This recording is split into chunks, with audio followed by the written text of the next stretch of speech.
Hey, quick question. If I asked you who was the first black president in North America, who's your answer? If you said Barack Obama, you're about 150 years early. And if you said Nelson Mandela, I don't even know why you're on this continent, bro. Go back to geography class. February 2nd, time for more Black excellence during Black History Month. So the answer to today's trivia question is actually fulfilled by one Mr. Vicente Guerrero, aka Señor Presidente Primero Negro. If you don't know, you're about to know. Vicente Guerrero was actually born August 10, 1783 in Tixla, Mexico, near Acapulco. And truth be told, he's actually a mix of African, Spanish, and Native American ancestry.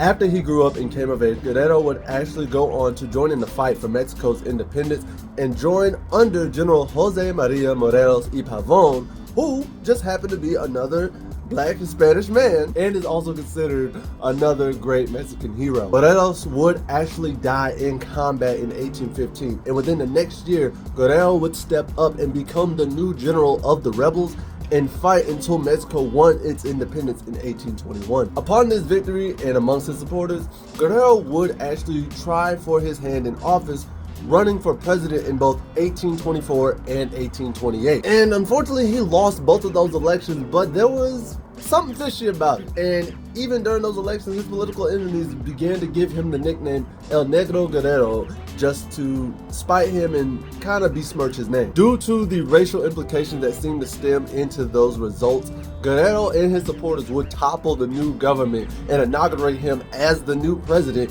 on April 1st, 1829. And it wouldn't be long before Guerrero would make his mark, as later that year on September 16th, which is actually Mexican Independence Day, Guerrero would abolish slavery throughout the entire country.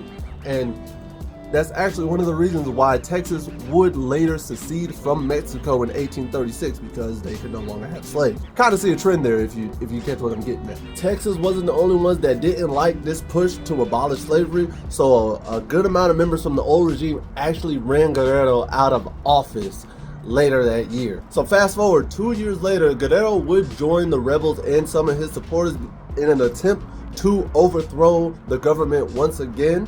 However, he would be betrayed by one of his closest friends and would be executed by the government on Valentine's Day of 1831. And considered a hero still to this day in Mexico, Vicente Guerrero would set the precedent to show that minorities can achieve high political status in North America. And also, for today's quote, y'all, here it is. The political core for any movement for freedom in the society has to have the political imperative to protect free speech. Miss Bell Hooks.